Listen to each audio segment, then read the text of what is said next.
Hello, everybody, and welcome back to this week's episode of Maximum Octane.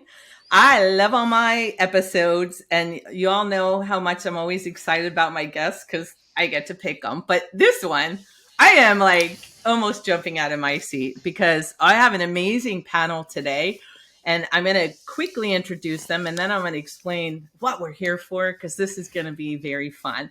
So joining us today is Chris Cozad. She is the owner and operator of Alternative Car Care in Ohio. Chris runs a wonderful staff and has all female mechanics. And I'll tell you what, they are booked up. They are weeks behind out for people wanting to make appointments. Chris is the go-to person in the community for the news, for anything else of what's going on there. Also joining us today is Denise Stanley, owner and operator of Quality Automotive Repair in New Jersey. She runs an amazing organization as well and has made so many changes since she took the helm. It's been so exciting and amazing to see. Gilda Dyckman, she owns and operates Cars Automotive Muffler in California. They do an incredible business. They have a beautiful facility. They do amazing things for the community. When you talk about people that give back to the community, all of the people on here. And of course, we need to mention Mr., who I like to call Frankie Cool, who is the rock star of the automotive industry, Mr. Frank Leutz. And he's the founder of Desert Car Care. And he also is the host for Wrench Nation and again, gives back to the community and all of that. So why are we here? I'm going to hurry up and finish this so we can shut up and get to the good stuff.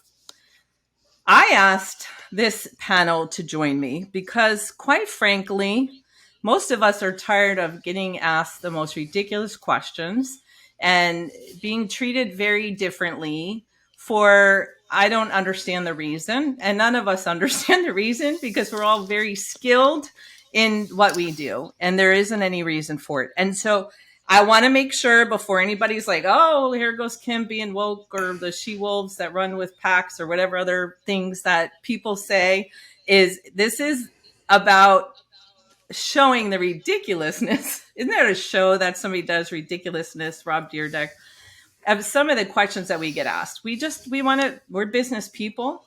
We run very successful businesses and just want to be treated like that. That's all. That's all. What do you think about that, Frank? Yeah, in life, we got to get along, but it's a little more deeper than that. I think we're struggling on many fronts because we only know what we know. And I gather we're going to dive in deeper to that. But absolutely, at the end, I always said, to shop owners and technicians across the country, stop chasing the wrong thing and design your life. And that's inclusion for all. And we'll get to that point. We will for sure. And thank you. And one of the reasons why I asked Frank to join us is because I know he has a wonderful sense of humor and he really does care about changing the industry. And he's probably the only technician I know that has fixed a car in heels. So I just want to, I just want to throw that out there. You're what, 6 foot something. So Chris is like, that's not safe. Why would you do that? So there's a story behind that. But listen, again, we're not here to be victims or anything else, but we're tired of being asked like, oh, will you be on this panel of women shop owners or women business people? And we want to ask you what it's like. So I'm gonna kick off with the first question, Frank, and it is probably going to sound pretty obvious, but this is what we get a lot, and then we'll all take turns. But Frank, what has it been like to be a man in the automotive industry, and what disadvantages do you think that has brought to you? Well, I will take that question seriously. I don't consider any of that, and I'm not trying to come across as unicorn. I'm an individual that will only grow if I can inspire anyone around me. So, I don't classify myself as a man, first and foremost, in the industry, period. Now, statistically, the way I look The way I feel sometimes, I am a man. Absolutely. But I think in general, most that you would pose this question to that truly get it understand that the journey is not about man or woman. It's about designing a life. And why not take as many people with you on that front? So that's my answer. Love it. Love it. Chris, this has been a topic that is, I know you're very passionate about for a very long time. You want to throw out a question for Frank of one of the ones that you get asked that's ridiculous, or you just want to make some statements? Oh, I could go either way, Kim, but I got a question for you, Frank. Why would you want to take a job that belongs to a woman who has to support her family? This is great. I mean, it's a great question. In fact, traditionally, and many still seem to have that mindset that we're a better society, that women remained as nurturers. Some would attribute this point. There's been plenty of studies from Harvard Business Review studies to you name it, in the fact that our society is being broken up because the traditional man and woman role is gone. I'm not an advocate. I don't buy it. I think it's a cheap sale. Again, I revert back to designing your own business, your life. I don't care if you basket weave for a living. So I hope that answers that, Chris. I got a lot of respect for what you do. I have followed you for years. You don't know it. And I think the bigger thing is how well can we role model the right way for those coming up in the future. I'll give you an example. I had Kate Breslin. She's a Toyota ASE master technician. Over at Apex was part of our series. I interviewed her, and she had nothing but no's, but she continued on her journey. And to make things really neat, she was able to influence everything from the design of the women's bathroom to sort of how that culture grows. So those that get it, it doesn't have to be complicated. And as we go, we'll get deeper because there are some shocking studies about how difficult it really can be. There are, and just so everybody knows, these are for real questions. We're not making up questions. We're not. I wish we were. Denise, what's it? So I'm counting. Hang on a minute. I just got 2 prizes, correct?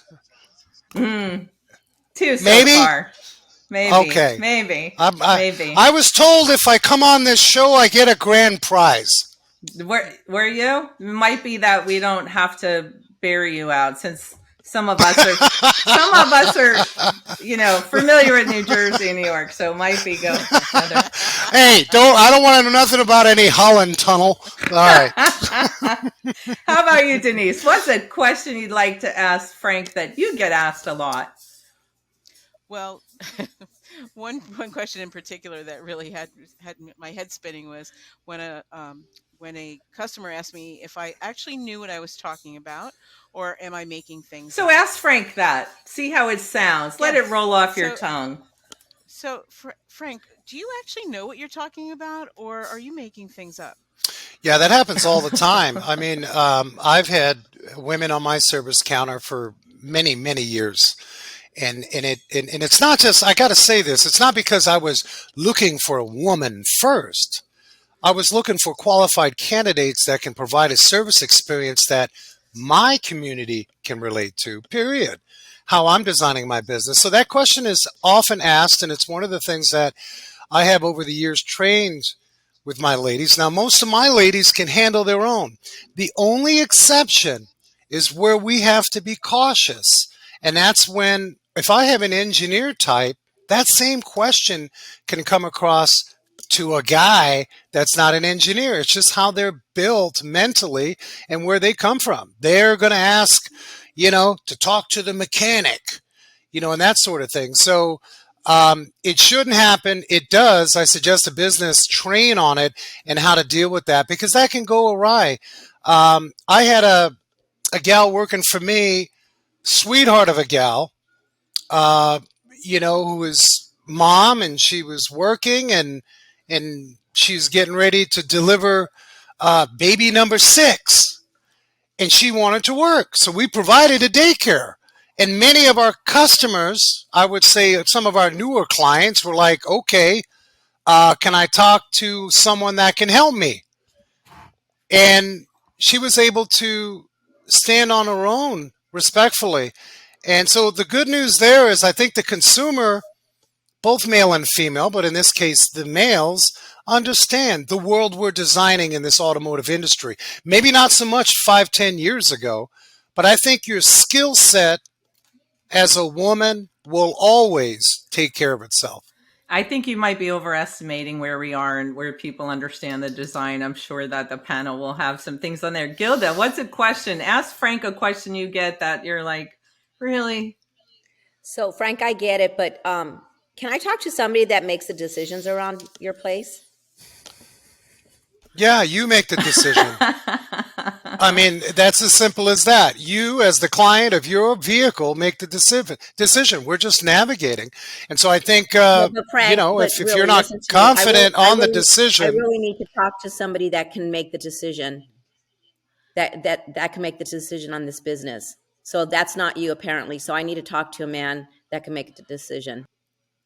I would refer you to our service advisor. I mean, we could go on, and I got to respect what you're saying.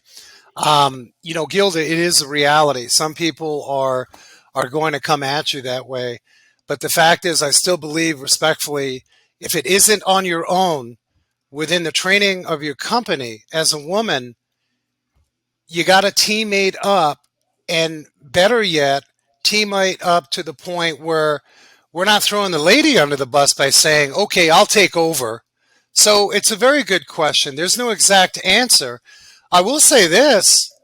I am sure all of you do this. I remark everything about a client that comes in. I want to know about the nuances, and this is certainly going to be one that's documented. Do I want to do business with somebody like that?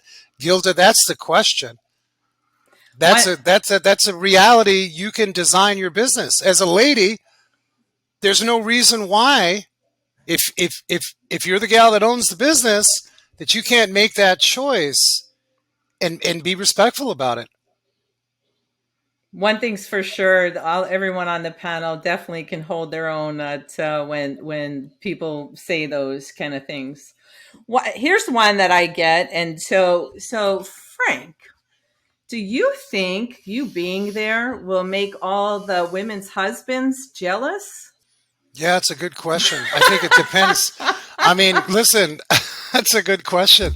I've had those scenarios in the past, and I think an easy way to handle that, and I have an example that I totally was unprepared for, but the easiest way to handle that is to celebrate with your tribe together. Oh yeah, outside of business, I mean, but yeah, you get somebody new coming in, and you don't know. Certain people are more in a position of being envious or jealous. These are realities. Like, this stuff's never going to go away in that respect. This particular question, for sure. But I think you can game on by celebrating with your tribe the way they want to celebrate, and just having that unity regardless. And I have a story to share on that front, because we kind of weren't prepared. I had a great mechanic. His name was Mike. He was a rock star. He was good at what he did. We trusted him. He was a producer. Got along with everybody. And so his first time with us going out to celebrate, he was Michaela, and the dude was gorgeous. We were not prepared for that. And so thankfully my crew was able to embrace it. I still ask myself why I didn't have more problems, but I had to have a sit down the following day, because that evening, if things were accepted, that's one thing. But what's going to happen with the nudging in the back shop? That happens. As a part of release, what do? Some of the nudging that we do is not acceptable, but it happens. So I had to make sure that everybody was okay by the way of what their comments would be. That's a reality. And everybody was cool. I didn't have to write a 100-page policy and procedure on it. Well, that's good news. There shouldn't be a need for the 100-page. So Chris, let's talk about magazines. Well, Kim, if you have multi-store, okay, I had 3 stores, and so now you've got to develop your pattern of expectation. And Chris, I'm going to defer to you because this is shouldn't be all about me. But Chris, if you were to open up 2 or 3 more stores, you'd have to have some depth and some brevity about some of the anticipated situations and how we handle those. Chris, let's talk magazine articles. This is one of Chris's hot. I want to hear from Chris. Chris's hot button magazine covers. Chris. So the problem isn't the individual shop owner, although in some cases that may be the problem. The problem is the industry. I have a stack of magazines in my office that I have been saving for like 2 years, and it's all of them. It's Shop Owner, it's Ratchet and Wrench, it's service magazines, it's catalogs. And on the cover of virtually every one of those, the technician or shop owner that's featured is a white man with a beard. Now, Frank, I see you don't have a beard, so you're not going to make the cover. But well, let me say something, Chris. You're right, but wait a minute. So there's always a white man with a beard. Sometimes he's got his wife with him. Sometimes he's got some other people in the crew. Shop owner is always a white man with a beard. Last month's Ratchet and Wrench came out with a trans man on the cover. Now, that seems progressive, right? But it was still a white man with a beard. We do not recruit appropriately as an industry. We don't recruit women. We don't recruit people of color. We do not look like the demographics of our cities, our communities, and our staffs. And that's the problem. I just have to laugh. When Chris was like, finally got a trans person on the cover, but they were white with a beard. White man with a beard. How does this happen? Wasn't there any other representation of this? I think Chris, you make a good point, and I think that in general, not just within our industry. I mean, there are other industries that do it better by way of promoting inclusivity. And I can tell you, number one, you're not watching Wrench Nation because we promote it all the time. And number two, what do we do? That was good. That was smooth, Frank. I mean, what do we do? So, Chris, you're a leader in this industry, and I got to unpack what you said because it's critical. We're not the face of our community. Let's explore that more. If I had a shop in the South Bronx, most of my mechanics would be Puerto Rican. If I had a shop in Los Angeles like Gilda, there's a good chance that I got some Mexican brothers and sisters working for me. If I'm in the Midwest, and my where's your shop, Chris? The white man with the beard. Columbus, Ohio. Chris, where's your shop? Okay, so is it your decision to observe it this way, or are you hiring? I know you've got an all-female shop, correct? I do. Okay.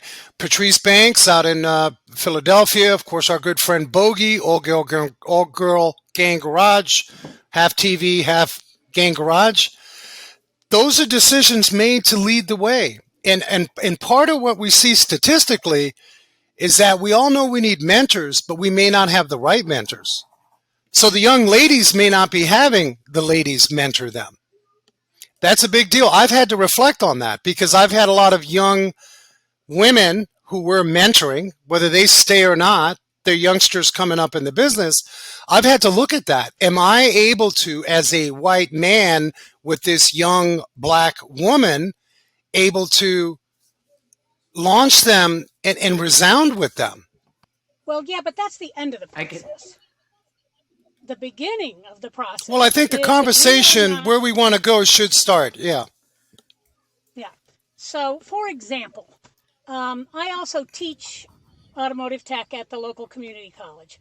And the vast majority, and I've taught there for almost 20 years, and the majority of my students are what you would consider traditional automotive students. They're white men, many of them coming out of the military, a few right out of high school. We've seen a little bit more racial diversity in the last couple of years. There's still no women in the classes. We are not recruiting women, and you can't start in high school because women in high school, young women in high school, are already, oh, I can't do that. They've bought the No, let's speak on it. stereotype. Let's speak on it. Yeah. Yeah, right. So I just yesterday signed up with the Girl Scouts in Columbus. I'm going to do a whole series of workshops for Girl Scouts, which I've done before, but this one is a whole partnership, starting with 8 and 9-year-olds. That's where you make a difference. I put an air impact in the hand of a 9-year-old Girl Scout, and it changes her life. By the time they're in high Well, to school, correct you, Chris, Boy Scouts recruit girls now, so you can hit the Boy Scouts too. right. But my partnership is with the Girl Scouts, so I've never been approached by the Boy Scouts to do it. But I do it And why regularly not? for the Girl Scouts. I don't know. Yeah, we've had My sister, Cub Scouts, Boy Scouts, Girl Scouts with the automotive maintenance badge and so on. I had this conversation because I'm following you on your point. If we take the young girl between the ages of, let's say, 7 to 11, I had Julie Landauer on the show via Tech Force Foundation, Jennifer Maher, and the great things that they're doing. And I wanted to dissect, why is it this phenomenon exists regarding young girls that lose interest as engineers in skilled trades by the time they become teenager. That's something that's out there. So like if we're going to examine what, like where we want to drive and end up in, and we can only do something so much on our own ends, and we're trying to influence others. We're not just trying to influence the people in front of us that we're teaching how to pick up an air gun or ratchet and so on. But it would be important for us to have that conversation to find out why. Now, could we cough that up to peer pressure? Uh, the culture of boys, how we raise our young men to look at how they treat ladies. You just made Chris's heart like he's getting. Well, I want to open this up. I didn't show up here to kumbaya. I want to talk to Chris and the rest of the. I mean, how many of us actually look at why women, young teenage girls? I have a daughter. She's brilliant math. The kid's amazing. She's college level math at age 13, and she's interested in engineering. I take her. I mean, I'm not an engineer. I take her to the shop. We weld. We do what we can. We do what we do. But why is this? And what can we do about that? I think there are two schools. Well, go ahead, Denise. Yeah, let's talk about schools. Yeah. Denise, why don't you share what your daughter does for a living, just quickly? My daughter is a wheel and axle machinist for New Jersey Transit, which is passenger trains, and she's the only woman, the first woman to do it, and she's the first woman welder for New Jersey Transit. So, yeah, and she gets a lot of the same kind of questions. Aren't you afraid you're going to get dirty? Those kind of things. But yeah, so she, but I believe that in school, these young girls are taught to be more about I think the cliques and the peer pressure is, making them, they have to be involved in the makeup and the the dating the boys and everything else. So if they want to, and I don't know if the schools are pushing them to just go to college and not to. Well, I think that is the thing. Well, in California, all the trade programs are off the sites of the school. They're in off-site, I don't know, secondary schools that they can go, after school or like a couple periods. So I, as a woman in high school, I took automotive class, so it was available back then. It's not available on every day on the campus anymore in California. I don't know about the other states, but same in New Jersey. We lost that many years ago. Yeah, they have to go to a separate school if they're interested in doing any trades, and the school is so small that there's a waiting list to get in. So So our regional high school is all about sending the kids to college, and that's all they care about. They don't even care about the military. They just kind of let them slip through the cracks. They don't, Well, and I celebrate think them I anymore. think the school systems are four-year college, four-year universities, four-year programs. They're forgetting about the community college, which has this kind of programs in it, or even skipping the trade school altogether. And You some of know, the JUCOs have wonderful programs and at a fraction of the cost that Right. it might change now with the pandemic. They saw how essential we all are, all essential workers, which we are one. I think that may have changed. That might change a little bit, but I think the educational department has really cut that part out of everybody's thinking. The trade school. Yeah. I think that the other piece of, and it's part the industry, it's part the educational system. We are truly a STEM field. And they're all about STEM and computers, and that's what we do. I mean, what's the average car now? Got 15 onboard computers. You get into a luxury car, high performance car, 20, 25 computers. We need the brightest and the best, the computer geeks, the STEM kids. And they're, in general, still shunting, oh, you're not college material, off into the trade schools. And, there's a fatal flaw somewhere, and I don't know, is it, maybe it's both. Maybe it's partially the industry and it's partially the schools, but it's huge. I mean, when I talk to young women, teenagers, about this being a STEM field, they're like, what? I mean, that stereotype of the grease monkey. backyard shade tree grease monkey is still alive and well, and they don't think of it as a STEM field. And so, No, they that's push this. Sorry, the STEM fields is more like science based. Have you noticed that? Like there's nothing to do with automotive in the STEM right. information. So That's and that's With all cool. due respect, let's not forget the A. It's STEAM, and we need to include the arts in there, right? That's a part of evolving. I mean, traditionally it's STEM, but it is STEAM.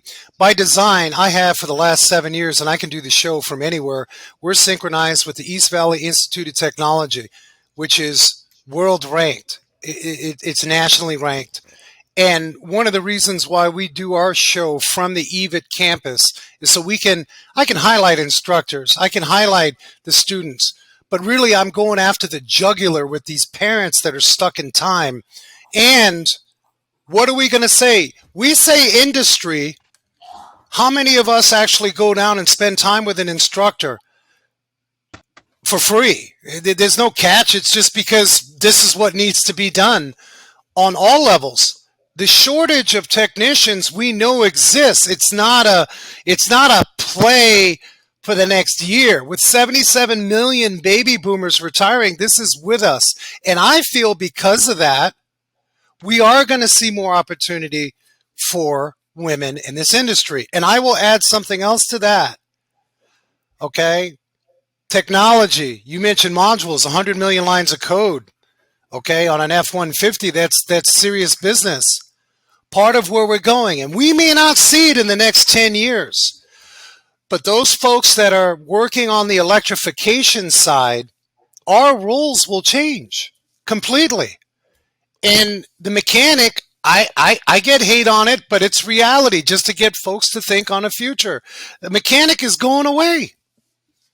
We're going to have to be designed differently by the way we have our skill sets. Now, a lot of folks will say, well, 10 years from now, I'm not going to be around. It's not going to affect me.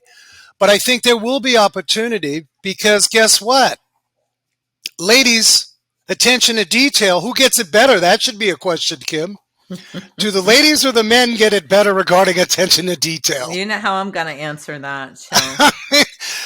I mean, Chris, am I making sense? You are making sense. And I was just being flippant saying, and we have smaller hands.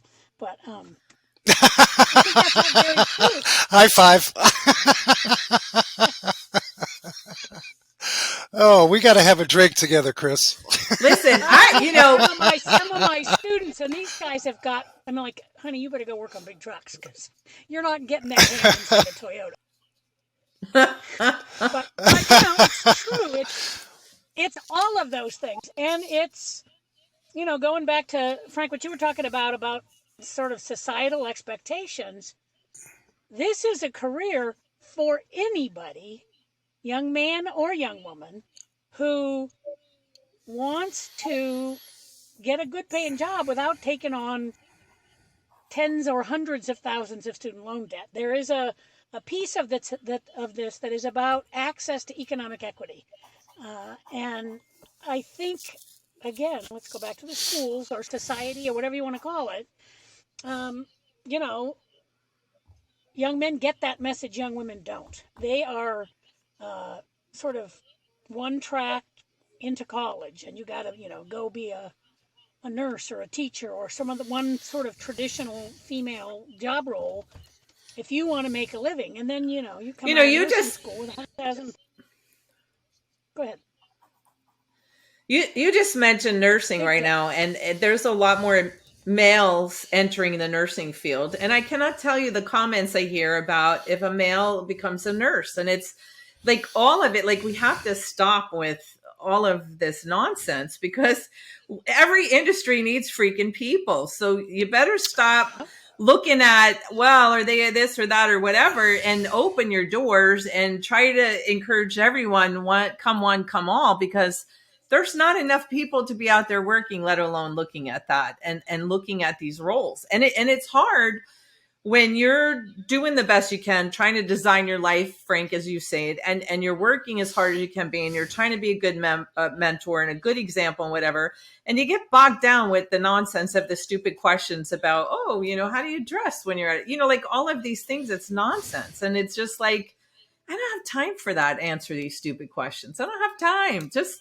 and it's just, it's crazy. And it's like, why do we do that? Why, a male nurse, it's like you'd think it was this crazy thing. And it goes back to nurses are women, doctors are men, and yada, yada, yada. Right. So holy cow. Right.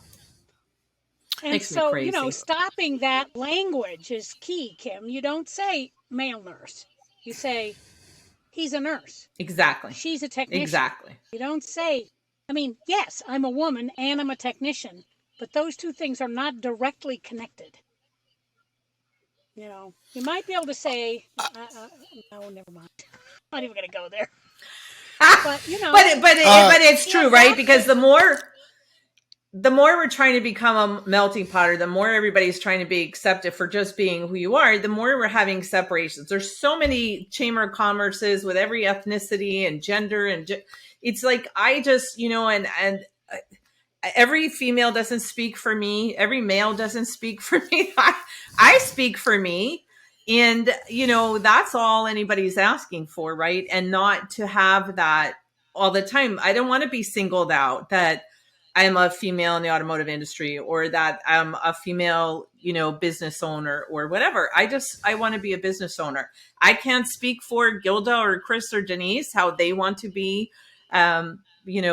spoken about, but for me, I just want to be a business person. I want to be somebody that knows their shit in the automotive industry, and that's it, right?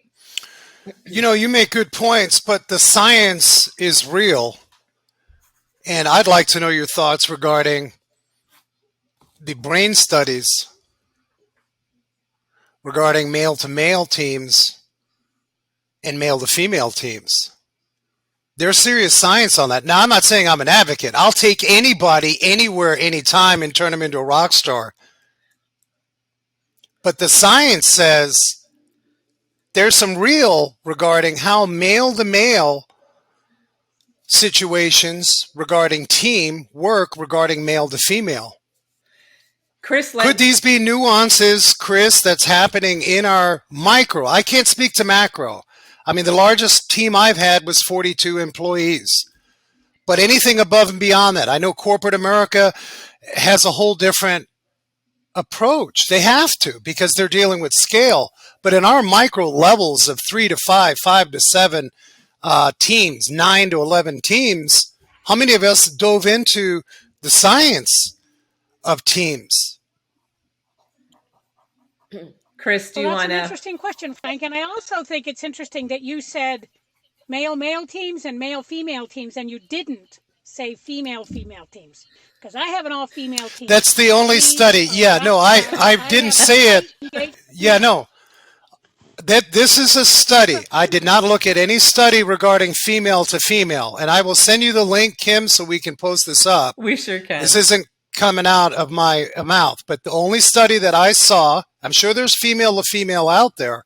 And certainly this isn't something that I'm encouraging or discouraging for that matter. I'm just stating a fact regarding team settings and the behavioral science behind male to male and male to female. And why isn't behavioral science looking at female to female? I'm not blaming you, Frank. I'm just saying. Oh no, I think it's out there. Let me be clear. Yeah, I think it's out there. I just happen to look at male to female. But it's not out there. Male to male. But it's not out there in the way that they're studying male to female. Like I just watched something the other day, and I don't mean to get in the weeds, but there was certain medical testing for things that I just didn't realize till 1980s was not allowed to be performed on women because if they were in childbearing years. So there is medical and scientific information that we don't know because somebody decided not to. But and we can have a ton of because now I'm getting like fire. But we got to figure out, and all of us certainly are smart enough to say, like, how do we stop this crap, right? And the roles too, like everybody on here is involved in the automotive industry for different reasons and got into it. And I think that's a piece too, that not everybody, you know, especially when I was young, people, where's your dad?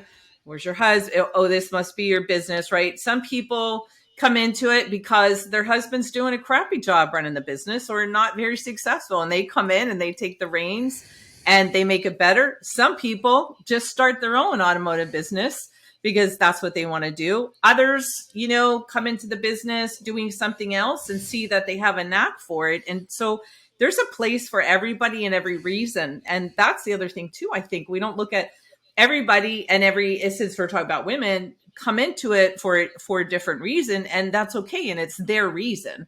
And it shouldn't have to be explained, which I know you don't require that, Frank, and that's why I wanted you on today, because you can have conversations like this and understand. It's just, how do we, no one picks. I think Chris and everyone and those watching this, how much more are we going to continue? The industry did this. The industry is responsible for the shit environment that all mechanics work in and the poor pay. There are those of us that are making change. And it's not just in our backyard. Like, we're passionate about the macro level of how we can influence other folks to influence their tribe. And I just don't buy the whole it's an industry thing. We got to look at facts. And we got to look at those facts, because the more educated we can get, like, this is a study. I didn't read 100 pages of this study. I glanced through it, and I'm actually going to discuss it in the future, because I almost beg to differ. But I got to be careful, because emotion and logic can be a heck of a thing to try to make a rational decision on. And so I brought it up for a reason, because there are studies, recent, not studies from the 60s and 70s, the old school archaic studies, like recent studies that corporate America looks at and defines, like, how can we get better here? Why is it? Why does it exist? And how can we overcome that? So I wanted to just bring up, Kim, and you guys can spit out more questions here, but the mentoring concern is huge. Like, I worry for my camp, I may not be the greatest mentor for a young lady. You might not be the greatest mentor for anyone. I mean, that's, we have, and I don't mean you personally, but I mean, I'm speaking figuratively here. Like, I know what my capabilities are and my shortcomings, and I'm first to admit that. But what I'm saying is like, are we missing the boat because of a very key ingredient of to which is why aren't we hiring the right people to sort of translate where we want to go? So Gilda, for coming, and so that's a great question that I think you kind of asked but didn't. Gilda, do you, if you were looking forward to train a young female technician in your shop, would you have a preference of being a female, that you think a female mentor would be better to train them, or a male, or do you would not care? I just think it's the skill and quality of the mentor. It doesn't have to be a female or a male. It's the best person that's on your team that can mentor. But if you have Generation Z, I hate generation stuff. By the way, this is Madison Avenue shtick, but there's some merit to a boomer and a Zer, and what are the differences? Like, we have to understand that. There's a lot. But there is. But I don't fall into that trap, because at the end of the day, I believe people want the people. Like, we got to figure that out. We're in the service business. We can get too high level and lose that. But back to what I was saying, Gilda, what do? You've got your rock star boomer who's retiring in a year, and part of the exit is he or she now needs to bring up a Zer. Now, you believe in him, you believe in her or him, either way, but the reality is the science says you're risking the full potential by not identifying who truly can mate up with that. Can I use culture and class of generation? Because, culture has a lot to do with everything as well, guys. We can't forget, does China have the same problem? Does Italy have the same problem? Does Sweden have the same problem? Does it in New Jersey look different than it does here in Phoenix? Or out in LA, is it different from Ohio? Like, LA these is are questions different than everywhere, so we can't. I hear you. We can't count LA. I have a question though, but would you actually mentor a girl tech different than a boy tech? I mean, what is the difference? I'm a unicorn. I don't count. I can't teach this stuff. I love on everybody, and I bring out the best in people. I can't figure out how to make a book out of it. I can tell you that I've had every scenario of mentorship in my garage, and I don't want to go on and on. Okay. But my point is, as an industry, we're making mistakes. And now we're seeing this topic come out about the importance of aligning the right mentorship. Chris, if I came in your garage as a young Frank, hungry as can be, and I really wanted to work for you, would you consider that? Would I be the best to align for Frank? Frank grew up in Harlem, in New York City, with different cultural stimuli. But he's hungry and he looks like he could be a good employee. That's the question, because then we miss opportunity if we're not able to align that. Well, I think you're right. And I've had men work for me in the past, and I can't say I won't again, because you never know. But you were talking about that study, and I would submit that my crew is tighter. And while you, as young Frank, might be, the potential to be a rock star technician, you have to fit into the team and the shop environment. And so that's the question. Not your skills, not are you hungry, not are you a nice guy. I mean, those are pieces of it. But there's also a piece of how you're going to mesh. So now I got to say this, and we should bring this up. I feel discriminated. Well, I've been discriminated against my whole life, so.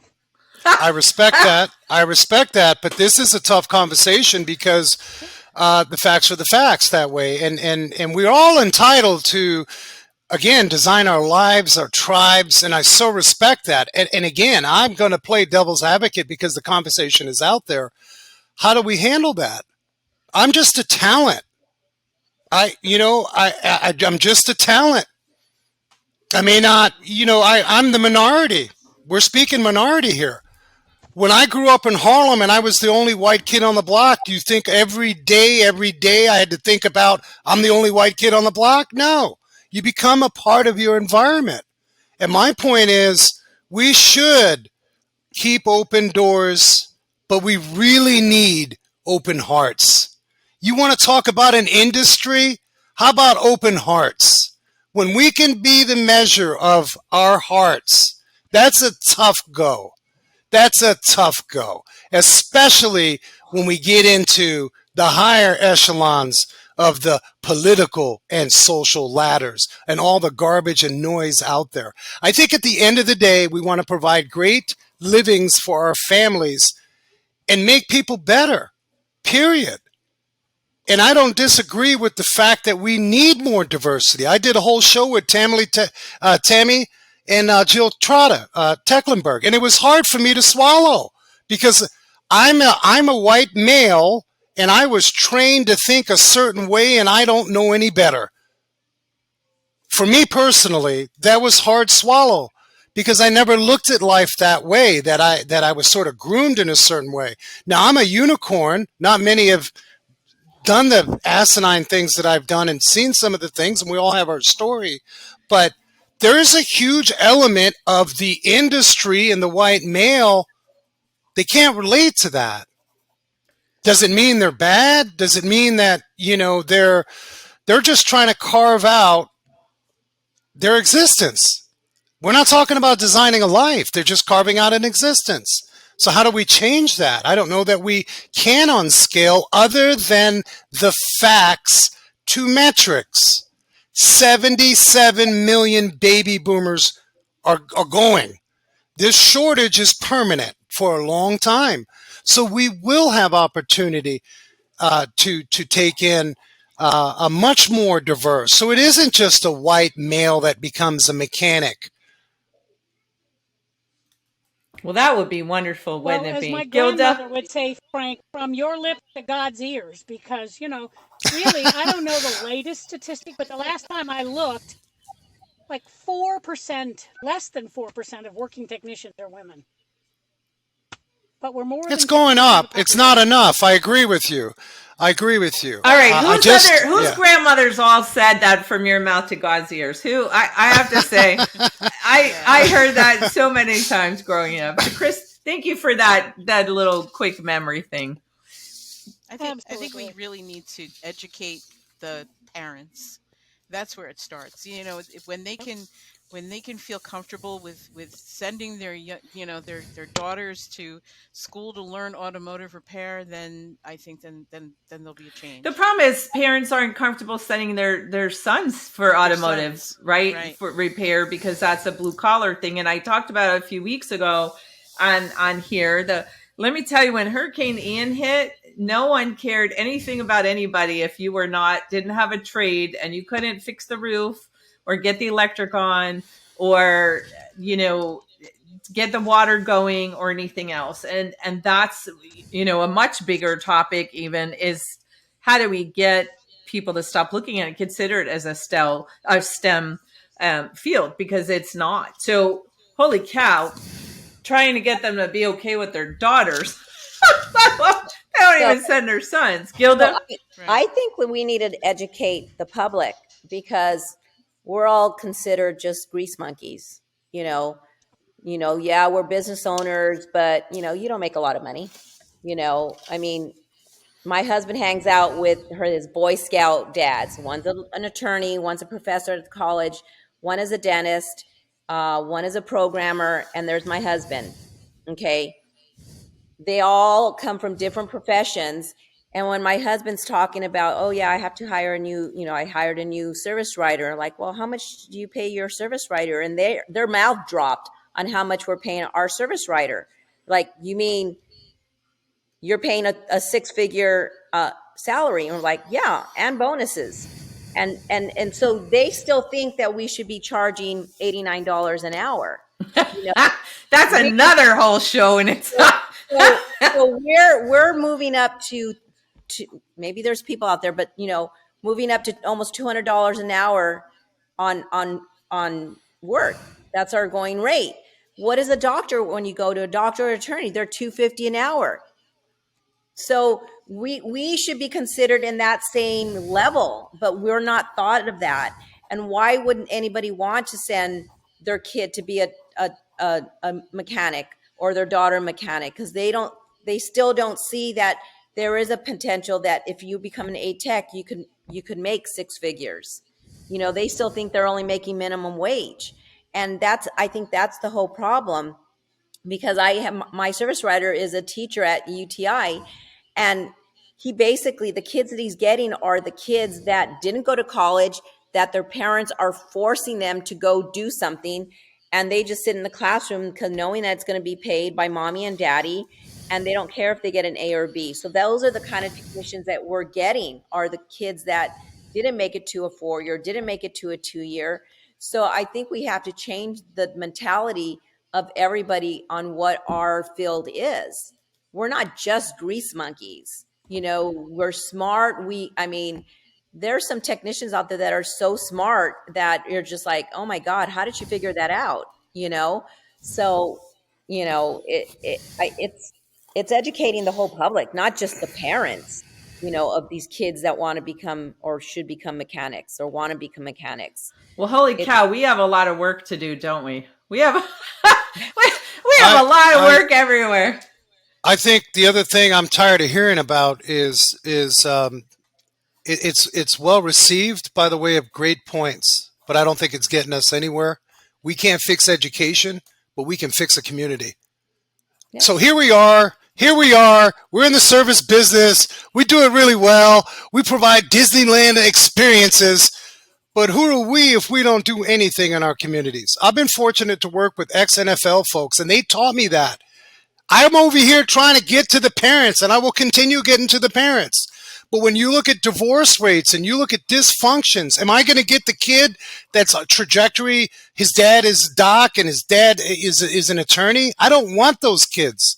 I want the inner city kids that need a chance. And there are programs across the country.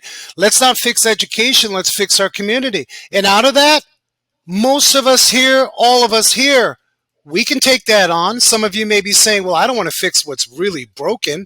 I'm not a psychologist. But that's what we're dealing with. We work in the automotive industry. We are psychiatrists all day, Frank. You know that. I'm being kind. Yeah. Yeah, no doubt.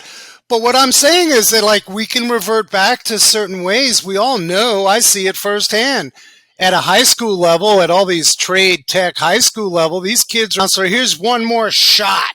Let's send you over to the trade school. I mean, that's a dilemma.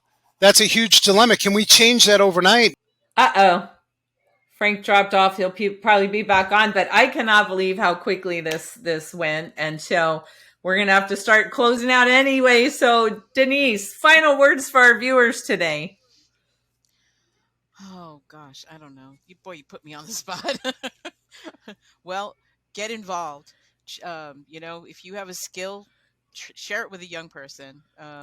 Join an advisory board at your local tech school, and get involved and share your knowledge. Thank you. Chris? Oh boy. So never underestimate women. Love it. Happens all the time. Happens all the time. Boy, the questions that we get sound even sillier when you're asking a man them, don't they? When you're I was going to ask if I could speak to his wife. Yeah. Oh, you know what? You should have. His wife's fantastic, by the way. Gilda, final words for our listeners today. Just keep being who you are, and don't make people make you feel any different or knowing any less, and keep strong, I guess. I don't know. It's just you said it perfectly. And so I think, more than ever, I'm so proud of all of you and all of the things that you do for your community and the wonderful example that you set, and for staying true to who you are, because sometimes it's very difficult and it's hard to not make concessions to kind of start fitting in to something that is not who you are, what you want to be. And so we have to remember that. And I hope anybody listening, we had a little fun asking Frank questions, but honestly, some of those things are just so silly we ask. So before you ask a question of someone in a role that you maybe don't feel is conventional, think about the dumb question that's about to roll out of your mouth, and go home, write it down. And if it's still bothering you, or you still need to know, come back and ask the next day. Right? I mean, goodness gracious. It just reminded me, I talked about grandmothers before, Chris. Manners. I mean, just manners. Even if you just didn't care about anything else but manners, some of the questions that people ask are ridiculous. So I thank you all from the bottom of my heart. Chris, the other piece to that, Kim, is if you're going to ask the question after you write it down and think about it, listen to the answer. Good point. Good point. Well, I hope Frank's okay. I think his internet went out, but wow, that went so quick. So thank you again from the bottom of my heart for being here. And just, I'm in awe of all of you. Oh. And Frank, we just were signing off. So we'll give you the final words. Yeah. First off, it's an honor to meet you guys. Let's connect further. And you do what you do. Every day is a new day. That's all you can do in this life. And, we're always going to have challenges. Not that these ridiculous situations with women and minorities in our industry exist. We need to make change there. So I'd love to connect with you guys offline. And Kim, keep doing great things. Well, thank you. And thank you for joining us. And thank you for being such an advocate for everyone, everywhere, not just our industry. And I couldn't be more proud of everybody on here and what they do to give back and to keep it going and moving forward. So that's it for me today. I will be back next week. And in the meantime, everybody stay safe, make good choices, and stay inspired.